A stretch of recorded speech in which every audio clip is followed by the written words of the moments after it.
पुणे कन्याकुमारी स्वदेखभाल self supported cycle मोहीम. शेवटचा परतीचा प्रवास आणि सारांश याच्यासाठी आज हा ब्लॉग करणार आहे. अनेक दिवसांनी सायकलवरून आमचे चौघांचे पाय बाजूला झाले होते आणि आम्ही तरीही आपोआप पुढे जाऊ लागलो होतो, कारण आम्ही आज ट्रेनमध्ये बसलो होतो. आमच्या सायकल्स आमच्याच ट्रेनमध्ये सामानाच्या डब्यात बसल्या होत्या आणि आम्ही एसीची हवा खात 100च्या वेगाने पळत होतो. आनंद वांचपे, संजय पुराणिक, नेहा भावसार आणि अस्मादिक सनूप वैद्य हे सर्व आज साध्या अवतारात एकमेकांना दिसत होते. त्यामुळे आज भरपूर वेळ आहे आराम करायला आणि त्याचसोबत आजच्या आमच्या मागच्या पंधरवड्याचा मागोवा घ्यायला. 2 जानेवारीला जी पहिली टांग कोथरूडला मारली आणि शेवट जो 17 जानेवारीला कन्याकुमारीच्या टोकावर झाला, यामध्ये आम्ही सर्वांनी बऱ्याच गोष्टी शिकल्या आणि बऱ्याच गोष्टींकडे बघण्याची दृष्टी बदलली. ह्या मोहिमेची 2 ध्येय होती. पहिलं महत्त्वाचं म्हणजे पेडल मिशनचा प्रसार आणि दुसरं म्हणजे दक्षिण किनारा अन्वेषित करणं. जुन्या वापरात नसलेल्या सायकली देण्यासाठी समाजाला प्रोत्साहित करणं, गरजू व्यक्ती शोधून त्यांच्यापर्यंत अशा मिळालेल्या सायकल दुरुस्त करून पाठवणं आणि ह्या सर्व गोष्टींचा प्रसार करणं, जेणेकरून इतरही लोक ह्यासाठी प्रवृत्त होतील. गरजूंची गरज भागेल, इंधन वापर कमी होईल, दान केल्याचं समाधान कोणाला तरी लाभेल, ही सर्व उद्दिष्ट ह्या मोहिमेतून पूर्ण झालेली दिसत होती. ह्या कामी आम्हाला ठिकठिकाणच्या रोटरी क्लबच्या भारतभर पसरलेल्या जाळ्याचा खूप उपयोग झाला. आनंद वांचपे स्वतः रोटरियन असल्यामुळे ह्या कार्याचा प्रसार होऊन सफरीमध्येच आम्हाला 200-300 सायकल्स मिळाल्या. तसेच गरजूंचे गटही सापडले. आमचं पहिलं ध्येय अशा प्रकारे साकार झालं. पुणे कन्याकुमारी ही लांबलचक सफर बरेच सायकलिस्ट हायवेने करणं, मदत वाहन घेऊन करणंच पसंत करतात, कारण त्यात थोडे कमी कष्ट पडतात. सामान वाहनात जातं, रस्ते चांगले आणि माहितीतले मिळतात. पण आमची मोहीम ही आम्ही कुठल्याही मदत वाहनाशिवाय करत असल्यामुळे आणि किनारा शोधत जात असल्यामुळे थोडी वेगळी होणार होती. ह्या रस्ते शोधकामात आम्हाला गुगल मॅप्सने खूपच मदत केली. बऱ्याच ठिकाणी नवीन झालेले कोस्टल रोड्स आम्हाला लागत होतेच, पण आम्ही त्याच्याही आतून अगदी समुद्र किनाऱ्यावरून जाणाऱ्या इतरांना माहीत नसलेल्या रस्त्यावरून गेलो. जे आमच्या मोहिमेचे अद्वितीय वैशिष्ट्य म्हणजे USP ठरले. अनेक घाट, अनेक अवघड रस्ते, अनेक खराब वाटा यावरून आम्ही मार्गक्रमणा केली. विंचवाचे बिऱ्हाड पाठीवर असल्यामुळे आमचा वेगही थोडा कमी होता, पण आम्हाला अनेक नवनवीन जागा पाहायला मिळाल्या. शेकडो गावांच्या संस्कृती पाहायला मिळाल्या. अनेक प्रेक्षणीय स्थळं बघता आली, जी इतर सायकलिस्ट फार पाहू शकत नाहीत. अशा तऱ्हेने आमचं दुसरं ध्येय साकार झालं. या आमच्या मोहिमेत आम्हाला एरवी न थांबता येणाऱ्या पण सायकलमुळे थांबून फोटोजेनिक असा नवा पणजी पूल पाहायला मिळाला. पालोलेमच्या आधी असलेला करमल घाटासारखा अवघड पण विलोभनीय घाट सापडला. कारवार बीच आणि तिथून तयार होणारा मोठा बोगदा सापडला. कर्नाटकातली मुस्लिम संस्कृती पाहायला मिळाली. तिथल्या शाळेतही जाता आले. कासारगोडचा सुंदर घाट पाहता आला. केरळमधला थालासरीचा सुंदर किनारा आणि तिथला नवा कोरा रस्ता अनुभवायला मिळाला. पिलिकोळे येथील मतलई शिवमंदिर पाहता आले. कोयलांडी, चेरई, वर्कला, कुजुपिली असे फार वर्दळ नसलेले पण नयनरम्य समुद्रकिनारे पादाक्रांत करायला आले. बेपोर, बिपिन अशा ठिकाणी बोट सर्व्हिसचा आनंद घेता आला. आलापी हे फक्त बोटिंग आणि हाऊसबोटसाठीच प्रसिद्ध असताना कयाकिंग, द्वीपगृह, बीच रिसॉर्ट, केरळी मंदिर आम्हाला पाहता आली. असंख्य चर्चेस आणि बरीच मंदिरे वाटेत दिसली. अजिमलासारख्या मंदिरात गंगाधरेश्वराची भव्य 50 फुटी मूर्ती पाहता आली. आज ह्या सर्व 15 दिवसांकडे मागे वळून बघताना एक गोष्ट प्रकर्षाने जाणवत आहे, ती म्हणजे ध्येयापर्यंत सुखरूप वाटचाल.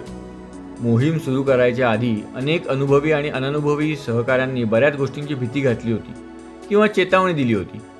सायकलचे रस्त्यावरचे अपघात, पंक्चर होणं, उन्हाचा धुळीचा त्रास होणं, हृदयाचा रक्तदाबाचा त्रास आणि त्यासाठी गोळ्या, टायर फुटणं, हलक्या प्रतीच्या सायकल टाळणं, ह्या आणि अशा अनेक गोष्टी सांगितल्या होत्या.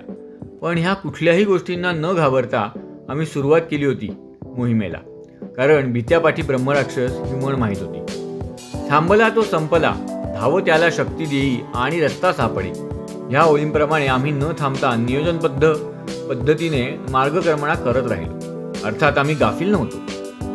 सुरक्षा धोरणांचा अवलंब करत वाटेत येऊ शकणाऱ्या समस्यांचा आराखडा सोबत होताच, पण त्याचा बाऊ न करता आम्ही काही नियम स्वतःला घालून घेतले, ज्यामुळे आम्हाला कसलाही विशेष त्रास न होता आम्ही व्यवस्थित इप्सित स्थळी पोहोचलो. आमची 2 मुख्य साधनं होती, ती म्हणजे आमची सायकल आणि आमचं शरीर. या दोघांचीही योग्य ती काळजी घेण्याचं तंत्र आम्हाला आनंद वानसो याने शिकवलं. त्यामुळे आम्ही ही मोहीम तर यशस्वीरित्या पार पाडलीच, पण पुढे देखील अशा प्रकारच्या मोहिमा अगदी एकट्यानेही पार पाडू शकतो असा आत्मविश्वास दिला. आमच्या चौघांमध्ये सर्वात हलक्या प्रतीची सायकल माझीच होती, पण मी ह्याच सायकलवर सिंहगड, लोणावळा, महाबळेश्वर सर करून आल्यामुळे मला तिच्याबद्दल विश्वास होताच. आणि आज तो विश्वास तिने सार्थ करून दाखवल्यामुळे तिला मी के चॅम्प हे नाव बहाल केलं. कन्याकुमारीसाठी तिला अनिकेत सुतार या कसलेल्या दुरुस्तीदाराने तयार केलं होतं. जुनी झाल्यामुळे नवीन चेन टाकली, सर्व बेरिंग्ज व्यवस्थित तपासून त्याची डागडुजी केली, 2 नवीन ट्यूब सोबत घेतलेल्या, नवीन टायरची काही गरज नाही असे त्यानेच सांगितले. वरून जरी ते तडे गेलेले वाचले होते तरी त्याची बांधणी मजबूत होती. पॅनियर ठेवण्यासाठी सामानाची विशेष पिशवी, जी पॅनियर याला म्हणतात, त्याच्यासाठी मागे कॅरियर लावलं आणि इतर छोटी मोठी डागडुजी करून के चॅम्प मोहिमेसाठीच तयार झाली. ट्यूबमधल्या हवेचं प्रमाण हे दिलेल्या प्रेशर रेंजप्रमाणे लोअर साईडला ठेवायचं, ही आनंदची छोटीशी सूचना आम्हाला पूर्ण मोहिमेमध्ये पंक्चर न होण्यामागचं रहस्य होईल असं माहीत नव्हतं. गिअर बदलण्याची समयसूचकताही शिकूनच घ्यावी लागते. पेडल मारत असताना गिअर बदलणं, गिअर बदलताना पेडलवर जोर न देणं, समोरच्या चढाचा आधीच अंदाज घेऊन गिअर बदलणं, यासारख्या गोष्टींमुळे चेन सुरक्षित राहते आणि त्यामुळे मला एकदाही चेनने त्रास दिला नाही. तसेच आनंदच्या नो वरीज ब्रँडच्या सर्व्हिलिन डिग्रीजर आणि टीम ल्यूब या साधनामुळे दर 500-600 किलोमीटरवर आमच्या सायकल्सचा रखरखाव उत्तम पद्धतीने झाला. कुठेच कुरकुर नाही केली सायकल.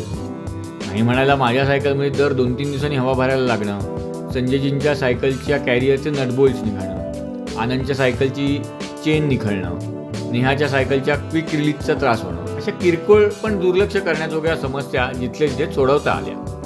वर उल्लेख केलेल्या पॅनियरचा स्वदेखभाल मोहिमेत महत्त्वाचा वाटा असतो.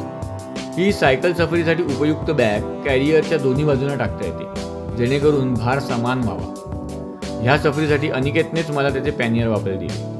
ह्यात घ्यायच्या वस्तूंची यादीच आनंदने आम्हाला मोहिमेपूर्वीच्या एका बैठकीमध्ये दिली होती. फक्त अत्यावश्यक गोष्टीच सोबत ठेवण्यासाठी आणि वजन कमीत कमी ठेवण्यासाठी ही यादी महत्त्वपूर्ण होती. सायकलिंगसाठीची जर्सी, सायकलिंग पॅन्ट हे सर्वात महत्त्वाचे कपडे, त्याचे 2 जोड घेतले.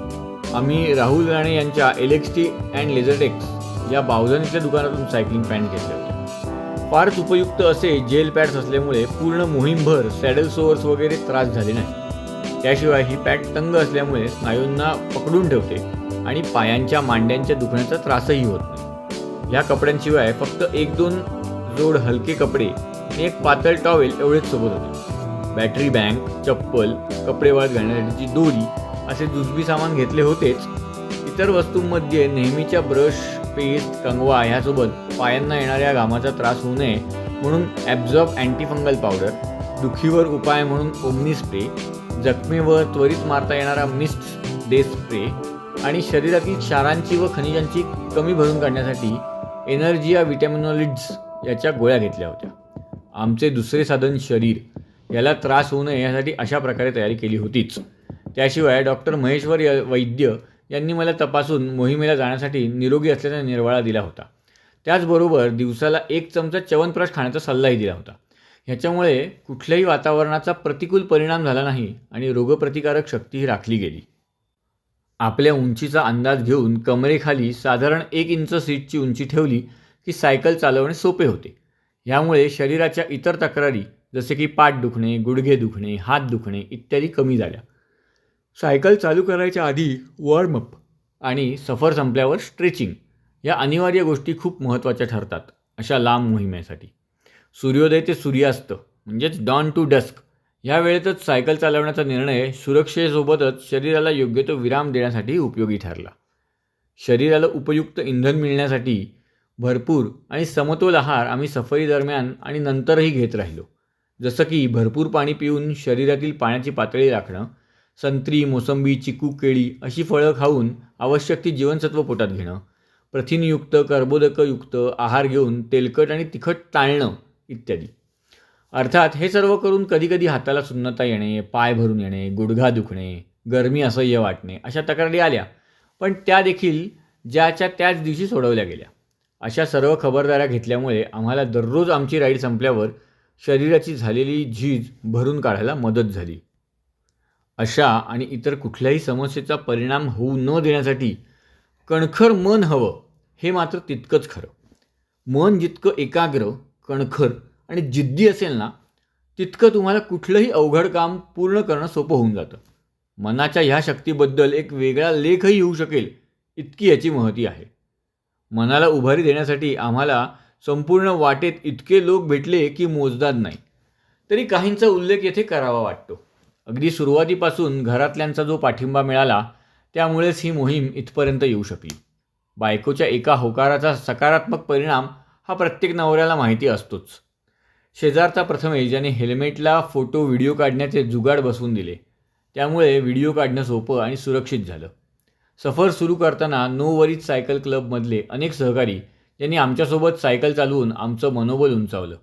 नेवसे काका ज्यांनी त्यांच्या गावच्या घरी आम्हाला नाश्ता खाऊ घातला आणि दिवसभर साथ दिली. सातारा, कराड, कोल्हापूर, सावंतवाडी, मडगाव, कुमटा इथल्या रोटरी क्लबच्या अध्यक्ष आणि सदस्यांनी आमचे केलेले स्वागत आणि ठेवलेली बडदास्त यामुळे आमची सफर अविस्मरणीय होत गेली. ऑफिसमधील सहकारी आणि वरिष्ठ यांनी अगदी समर्थन देऊन मान्य केलेली सुट्टी, ऑफिस सहकाऱ्यांची वेळोवेळी फक्त राईडबद्दलची विचारपूस, त्यात कामाचा कुठेही उल्लेख नाही, त्यामुळे सफर निश्चिंत व्हायला निश्चितच मदत झाली.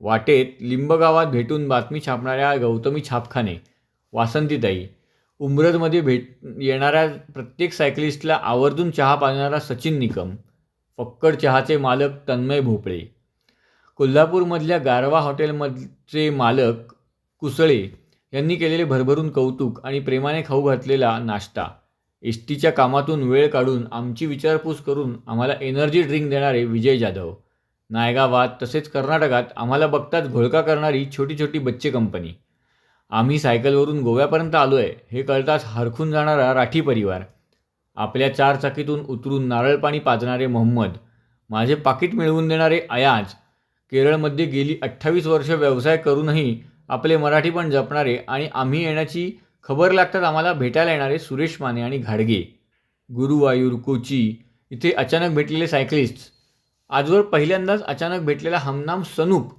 ज्याचं स्वप्न केरळ ते काश्मीर सायकलवर जायचं आहे, स्वतः सोलो ट्रॅव्हलर असणारी आणि आम्हाला आलापीला भेटलेली मराठी प्रियांका जिने आम्हाला कयाकिंगच्या अनुभवाशी गाठभेट घालून दिली, आणि इतर असंख्य लोक, गावकरी, शाळकरी, महिला, वृद्ध जे आम्हाला रस्त्यातून जाता जाता भलावण करून देत होते, ते सर्व आमचं मनोबल वेगळ्याच उंचीवर नेऊन ठेवत होते. सर्वांच्याच आशीर्वादाने, शुभेच्छांनी आणि प्रेमाने आमची ही मोहीम यशस्वी पार पडली. अशीच एखादी मोहीम तुम्हालाही करायची असल्यास आता तुम्हाला अडचण येऊ नये, आणि अडचण आलीच जरी तरी त्यावर कशी मात करायची, मला वाटतं ह्या माझ्या सगळ्या व्लॉग्समध्ये तुम्हाला नक्कीच कळलं असेल. कसलीही चौकशी करायची असल्यास तुम्ही माझ्याशी यूट्यूबवर, ईमेलवर किंवा फोनवर नक्कीच संपर्क करू शकता. धन्यवाद.